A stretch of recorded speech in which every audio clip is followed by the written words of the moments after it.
Where have we got it wrong in Nigeria? Where have we got it wrong?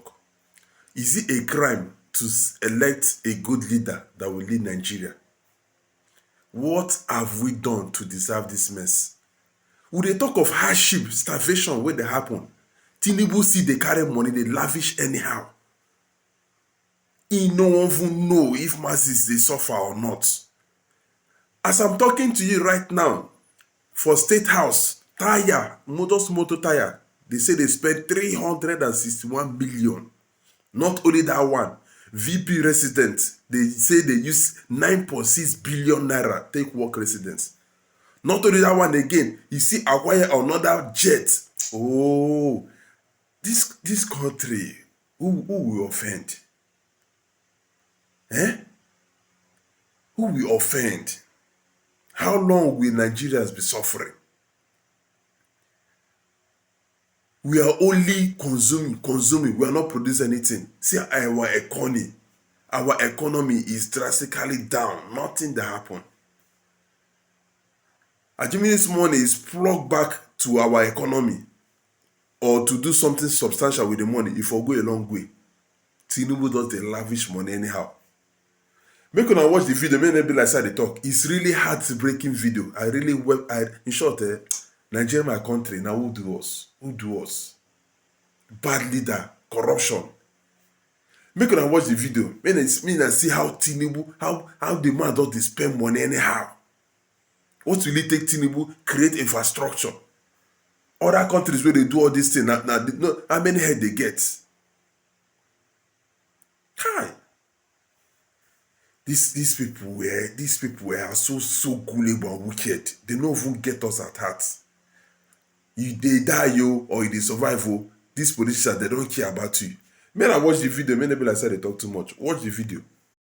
100%. Now, on to our next story, which highlights the crucial oversight function of the legislative branch of government, as reports indicate that the State House spent 244,654,350 naira on the purchase and supply of tires in a single day.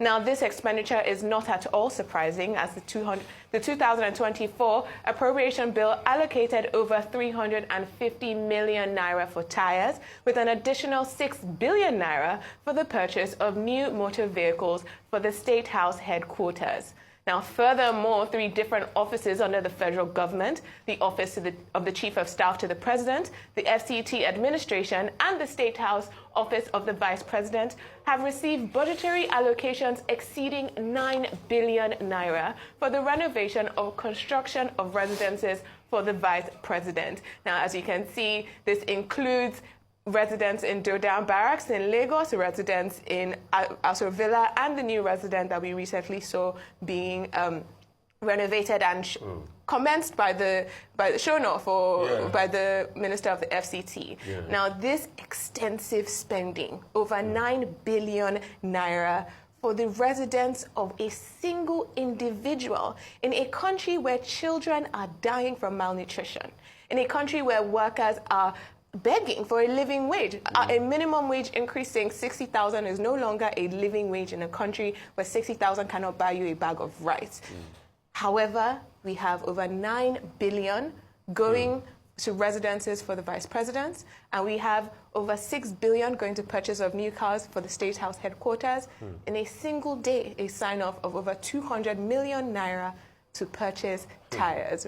This one, it's shocking. You see, that 9 billion you were even talking about is minus the 21 billion. It was after that, after the renovation for Dodan Barracks and all of that. And you know, the shocking thing about the renovation is after they renovated Dodan Barracks, the president doesn't even stay there. Anytime he comes, he stays. He's our neighbor here. You know, it's just that during Salah, he didn't give us ram. He's our neighbor here. He comes around. He stays body law here, but he didn't give us ram. I will call him out here, President Tinubu. Babani. So after that, they had the temerity to go and spend 21 billion on the VP's residence. And you can see tires, over 200 million in a day. And this is a country, the shocking part is where the tire industry has collapsed. Tire manufacturing collapsed totally. At some point, we used to have Dunlop, Michelin in this country. If those factories were working, if you had purchased from this industry, at least you will put that money back into the ecosystem. But we need to import. Most of the cars you are seeing there on the presidential fleet that they bought, are they Nigerian-made cars? That's also the conversation. So how do you grow the sector when all of this frivolous spending is happening? As these spendings are happening, I would have loved a case where you plow that money back into this economy. But it goes ahead to show the kind of country we're on. All of this minus the fact that very soon, monies also will be put in supplementary budget to buy 2 private jets for them. And when we keep talking about the fact, now they're trying to skew the narrative about debt. That's a shocking thing. The question is, now they are saying, oh, it's because of currency differential that the debt increased up to 24.3 trillion. They are saying the real debt is about 7-point-something trillion. It was currency differentials that made it go up to 24-point-something trillion. The truth is, in the space from December to now, your debt increased by 4-point-something trillion. And we are not seeing what we are doing with the money. The people are being killed by inflation. You cannot agree a minimum wage. Now you've pushed it back to the states because the states don't want to pay. You're saying you're still talking about it. And at a time where independent evaluators are saying you to take over 104,000 naira to have decent wage for the people, you want to pay 62,000. Your people are feeding fat. You are buying more planes. You are having your best life. You are traveling as much as you can. You're having a good time. All your allowances are being paid. And the people are boiling. So the truth has to be said. Country no balance. The country is so poor because the leaders constantly make this country poor. And I'm not surprised. This kind of recklessness that is going on and this I don't care attitude. But guess what? The National Assembly will never reject it. They will pass everything freely.